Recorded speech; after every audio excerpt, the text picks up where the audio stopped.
Spoken ഇംഗ്ലീഷിൻ്റെ മറ്റൊരു സെക്ഷനിലേക്ക് സ്വാഗതം. എൻ്റെ പേര് ജസ്റ്റിൻ തോമസ്. ഇന്ന് നമ്മൾ പഠിക്കാൻ പോകുന്നത് ഇഡിയംസിനെ പറ്റിയാണ്. ഇഡിയംസ് എന്താണെന്ന് ചോദിച്ചാൽ ഭാഷാ ശൈലിയാണ്, ഒരു പ്രയോഗങ്ങളാണ്. അതിനാണ് ഇഡിയംസ് എന്ന് പറയുന്നത്.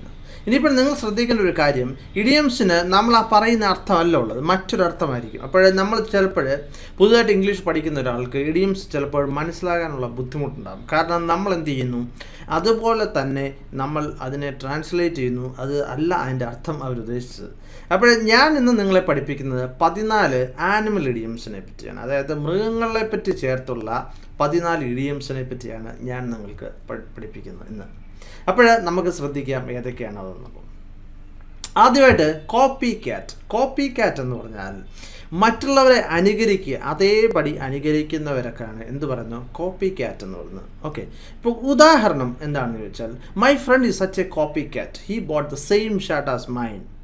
എന്താണ്, അവൻ ഭയങ്കരമായിട്ട് അനുകരിക്കുന്ന ഒരാളാണ്, മറ്റുള്ളവരെ അതേപടി അനുകരിക്കുക. നമ്മളിപ്പോൾ കണ്ടിട്ടുണ്ടല്ലോ, സിനിമാ നടന്മാർ നടക്കുന്ന പോലെ നടക്കുക, സംസാരിക്കുന്ന പോലെ സംസാരിക്കുക, അതൊക്കെ ഒരുതരം കോപ്പി ക്യാറ്റാണ്. അപ്പോൾ എന്താണ്, എൻ്റെ കൂട്ടുകാരൻ എന്ന് പറഞ്ഞാൽ സച്ച് എ കോപ്പി ക്യാറ്റ്, അവനൊരു ഭയങ്കര കോപ്പി ക്യാറ്റാണ്. അവൻ എന്താണ് ചെയ്യുന്നത്, ഞാൻ വാങ്ങിച്ച അതേ ഷർട്ട് അവൻ വാങ്ങിച്ചു.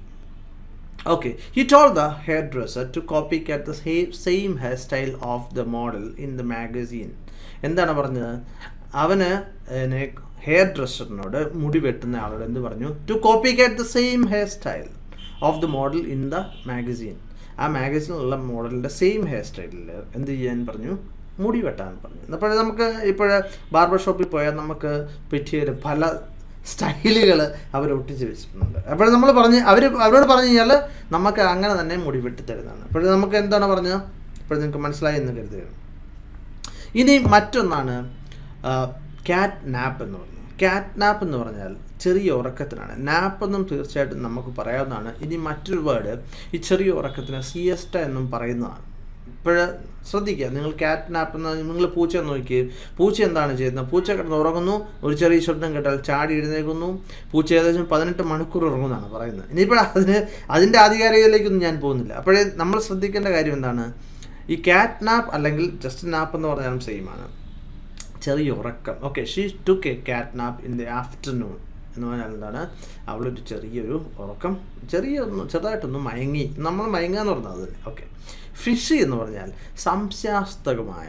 അപ്പോൾ നമ്മളെപ്പോഴും ഉദാഹരണം പറയുകയാണെങ്കിൽ, എനിക്കൊരു സംശയം, അവിടെ എന്തോ സംഭവിക്കുന്നു.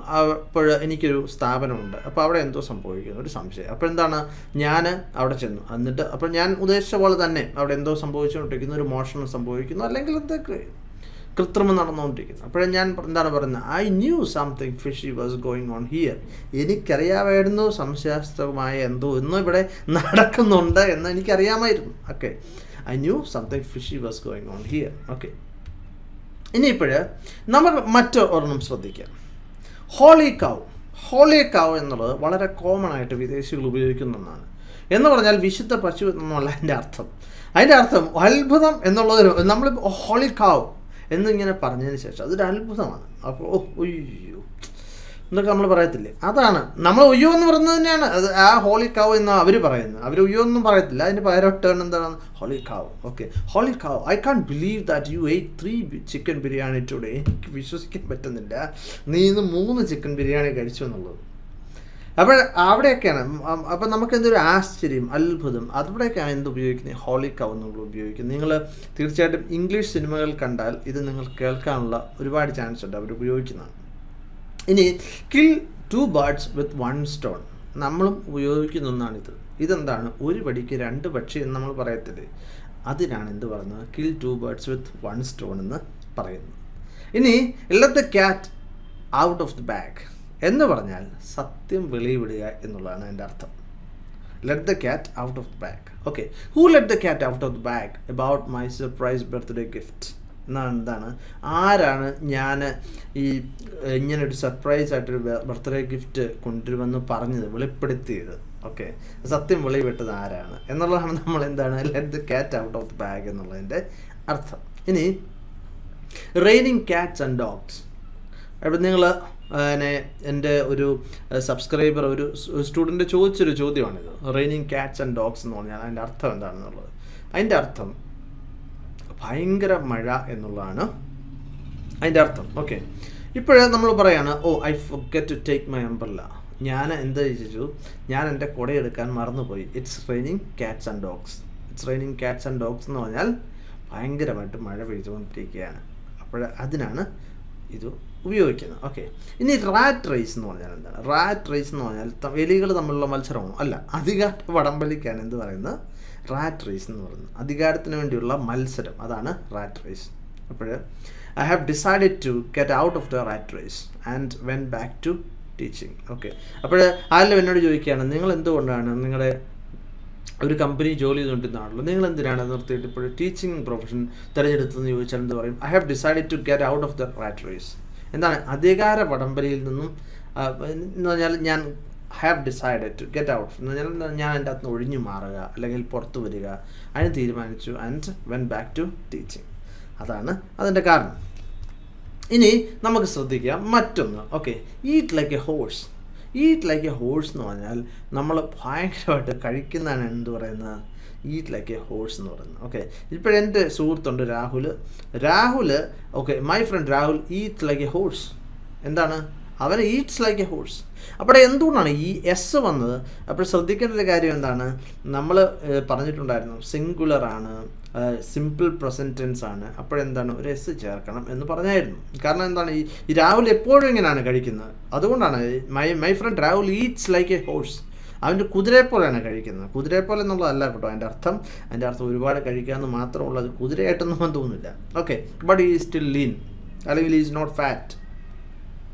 എന്നാലും അവനെന്താണ്, മെലിഞ്ഞാണ് ഇരിക്കുന്നത് എന്നുള്ളതാണ് എൻ്റെ അർത്ഥം. Okay, every dog has a day. നമ്മൾ മലയാളത്തിലും പറയുന്നതാണ്, എല്ലാവർക്കും ഒരു ദിവസമുണ്ട്, അല്ലെങ്കിൽ എല്ലാ പട്ടികൾക്കും ഒരു ദിവസമുണ്ട് എന്ന് പറയുന്ന അല്ല, എല്ലാവർക്കും ഓരോ ദിവസം ഉണ്ട് എന്നാണ് അതിൻ്റെ അർത്ഥം. ഓക്കെ, അപ്പോൾ ഉദാഹരണം ഇവിടെ കൊടുത്തിരിക്കുന്നത്, don't worry every dog has a day and he will soon suffer for this. ഇതൊരു ശകലം ഒരു നെഗറ്റീവായിട്ടാണ് ഉപയോഗിക്കുന്നത്. കാരണം എന്താണ്, എല്ലാവരും ഒരു ദിവസമുണ്ട്, അവരിന്ന് എൻജോയ് ചെയ്തോട്ടെ എന്നുള്ളൊരു രീതിയിലാണ് ഇത് ഉപയോഗിക്കുന്നത്. Every dog has a day എന്നുള്ളതിന് ഒരു പോസിറ്റീവായിട്ടുള്ള ഒരു ഇതായിട്ടല്ല ഉപയോഗിക്കുന്നത്. ഇപ്പോൾ ഉദാഹരണം പറയുകയാണെങ്കിൽ ഒരാൾക്കൊരു മെഡൽ കിട്ടിയപ്പോൾ അവനെപ്പറ്റി നമുക്ക് പറയാം every dog has a day എന്ന് നമുക്ക് പറയാൻ പറ്റത്തില്ല. കാരണം എന്താണ്, ഇതൊരു ഇച്ചിരി നെഗറ്റീവായിട്ട് ആർക്കെങ്കിലും എന്തെങ്കിലും ലഭിക്കുക. അതായത് ഉദാഹരണം പറയുകയാണെന്നുണ്ടെങ്കിൽ, അവനെന്തെങ്കിലും മോശമായിട്ടുള്ളൊരു പ്രവൃത്തി ചെയ്തു, കള്ളത്തരം കാണിച്ച് അവന് കുറച്ച് അഡ്വാൻറ്റേജ് കിട്ടുകയാണ്, കുറച്ച് പണം ലഭിക്കുകയാണ്. അപ്പോഴും നമ്മൾക്ക് പറയാൻ പറ്റുന്ന ഒന്നാണ് every dog has a day എന്നുള്ളത്. അപ്പോൾ എല്ലാവരും ഒരു ദിവസമുണ്ട് എന്നുള്ളതാണ്. ഇനി മറ്റൊന്നാണ് ഹോഴ്സ് ട്രേഡ്. ഹോഴ്സ് ട്രേഡ് എന്നുള്ളത് വളരെ രാഷ്ട്രീയത്തിൽ ഭയങ്കരമായിട്ട് ഉപയോഗിക്കുന്ന ഒരു വാക്കാണിത്. ഹോഴ്സ് ട്രേഡ് എന്ന് പറഞ്ഞാൽ എന്താണ്, ഈ തന്ത്രപരമായ വിലപേശൽ അല്ലെങ്കിൽ ഗൂഢാലോചന, കൂറുമാറിച്ച, അതൊക്കെയാണ് ഈ ഹോഴ്സ് ട്രേഡിംഗ് എന്ന് പറയുന്നത്. നമ്മളിപ്പോൾ രാഷ്ട്രീയത്തിൽ ഒരുപാട് കാണുന്നതാണ്. MLA-മാർ അല്ലെങ്കിൽ MP-മാർ കാല് വരുന്നു, മറ്റു സ്ഥലങ്ങളിലേക്ക് പോകുന്നു. അതൊക്കെ ഒരു ഹോഴ്സ് ട്രേഡിംഗ് ആണ്. പൊളിറ്റിക്കൽ ഹോഴ്സ് ട്രേഡിംഗ് എന്ന് പറഞ്ഞാൽ എന്താണ്, രാഷ്ട്രീയ വിലപേശൽ. അപ്പോഴെപ്പോഴാണ് സംഭവിക്കുന്നത്, ഇപ്പോൾ ഒരു 2 സീറ്റിൻ്റെ കുറവ്, 3 സീറ്റിൻ്റെ കുറവൊക്കെ വരികയാണ്. അന്നേരം എന്താണ്, അതിനുള്ള വളരെയധികം ചാൻസ് ഉണ്ട്. അപ്പോൾ ഹോഴ്സ് ട്രേഡിംഗ് എന്ന്. അപ്പോൾ ഹോഴ്സ് ട്രേഡിംഗ് എന്ന് പറഞ്ഞാൽ ലീഗലായിട്ടുള്ള ഒന്നല്ല. അതുകൊണ്ട് തന്നെയാണ് പിന്നെ അതിനകത്ത് കോർട്ട് ഇടപെടുന്നു, അല്ലെങ്കിൽ MLA-മാരെ ഒളിപ്പിക്കുന്നു ഒക്കെ നമ്മൾ കാണുന്ന കാര്യങ്ങളാണ്. മലയാളികളാണ് നമ്മൾ ഇപ്പോഴും രാഷ്ട്രീയത്തിൽ നമുക്ക് കൃത്യമായിട്ട് അറിയാവുന്ന കാര്യങ്ങളാണ്. Okay, the government is A result of an actually political horse trading. അപ്പോഴേ നമുക്ക് പറയാൻ പറ്റും, അല്ലെങ്കിൽ ദ ഗവൺമെൻറ് എന്ന് പറഞ്ഞാൽ ഈ ഗവൺമെൻറ് എന്നുള്ളതാണ് അതിൻ്റെ അർത്ഥം. അപ്പോൾ the government is A result of an ugly political horse trading എന്നാണ്. അതായത് ഒരു അഗ്ലി എന്ന് പറഞ്ഞാൽ വളരെ വൃത്തികെട്ട രാഷ്ട്രീയ വിലപേശലിൻ്റെ ഫലമായിട്ടാണ് ഈ ഗവൺമെൻറ് ഉണ്ടായത്. അതായത് ആരൊക്കെ കൂറുമാറി ഇപ്പുറത്തേക്ക് വന്നു എന്നുള്ളതാണ് അതിൻ്റെ അർത്ഥം. അതാണ് അതിൻ്റെ അകത്ത് ഉദ്ദേശിക്കുന്നത്. പിന്നെ മറ്റൊന്നാണ് സ്മെൽ എ റാറ്റ് എന്ന് പറഞ്ഞാൽ എന്തോ ഒരു കള്ളത്തരമുണ്ട്. ഓക്കെ, അതാണ് സ്മെൽ എ റാറ്റ് എന്ന് പറയുന്നത്. I smell A rat over his first rank. Okay, ഉദാഹരണം പറയുകയാണെങ്കിൽ, നമ്മുടെ ഒരു സുഹൃത്തുണ്ട്. അപ്പോൾ നമ്മുടെ ക്ലാസ്സിലാണ് പഠിക്കുന്നത്. വളരെ നന്നായിട്ട് പഠിക്കുന്ന ആളേ അല്ല, ഒട്ടും മാർക്കൊന്നുമില്ല. പക്ഷേ അവന് സ്റ്റേറ്റിൽ 1ാം റാങ്ക് കിട്ടി. എങ്കിൽ നിങ്ങൾ എന്ത് പറയും? I smell A rat. Smell A rat എന്ന് പറഞ്ഞാൽ ഒരു എലിയുടെ മണം വരുന്നു എന്നുള്ളതല്ല. അപ്പോൾ അതിൻ്റെ അകത്ത് എന്തോ ഒരു കള്ളത്തരമുണ്ട്. അതാണ് I smell A rat over his first rank. അവൻ്റെ ഫസ്റ്റ് റാങ്കിൽ എനിക്ക് എന്തോ ഒരു സംശയമുണ്ട്, എന്തോ ഒരു കള്ളത്തരം നടന്നിട്ടുണ്ട്. ഈയിടെ കഴിഞ്ഞ വർഷമൊക്കെ നമ്മൾ കണ്ടതാണ്. ബീഹാറിൽ UP-യിലൊക്കെ 1ാം റാങ്ക് കിട്ടി. അവസാനം മനസ്സിലായി മുഴുവൻ ഭയങ്കര കള്ളത്തരങ്ങളായിരുന്നു. അപ്പോൾ അതുപോലെ സ്മെൽ എ റാറ്റ്. ഓക്കെ, ഇനി മങ്കി ബിസിനസ് എന്ന് പറഞ്ഞാൽ കള്ളക്കച്ചവടം എന്നുള്ളതാണ് എൻ്റെ അർത്ഥം, അല്ലെങ്കിൽ അസാൻമാർഗികമായ കച്ചവടം എന്നുള്ളതാണ് എന്ത് ഈ monkey business. Okay, you should stop your monkey business and start a good business. Okay, ഇപ്പോഴവന് ചാരായം വാറ്റി വിൽക്കുകയാണ് പരിപാടി എന്ന് നിങ്ങൾ ചിന്തിക്കുക ഒരാൾക്ക്.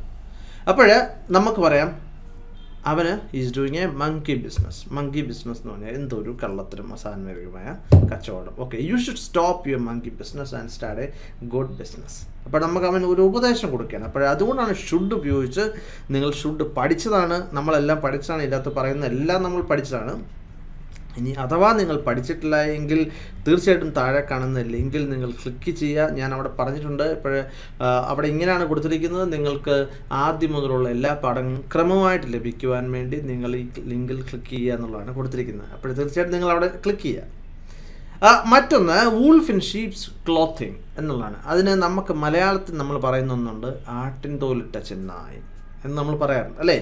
Be careful of that man. Okay, be careful of that man. അവനെ നീ സൂക്ഷിക്കണം. He is A wolf in sheeps clothing എന്ന് പറഞ്ഞാൽ എന്താണ്?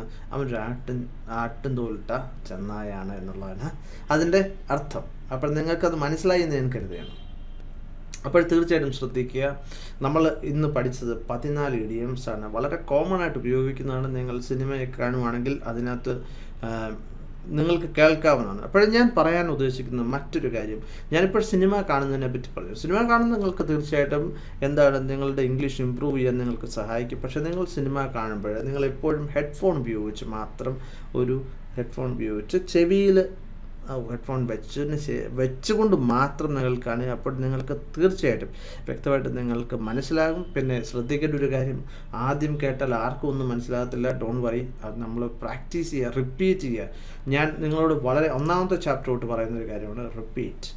അതാണ് ഇംഗ്ലീഷ് പഠിക്കാനുള്ള ഏക വഴി എന്ന് പറഞ്ഞാൽ അതാണ്. അപ്പോൾ തീർച്ചയായിട്ടും മറ്റൊരു ചാപ്റ്ററിൽ വീണ്ടും കാണാം. Thank you very much for watching and God bless you.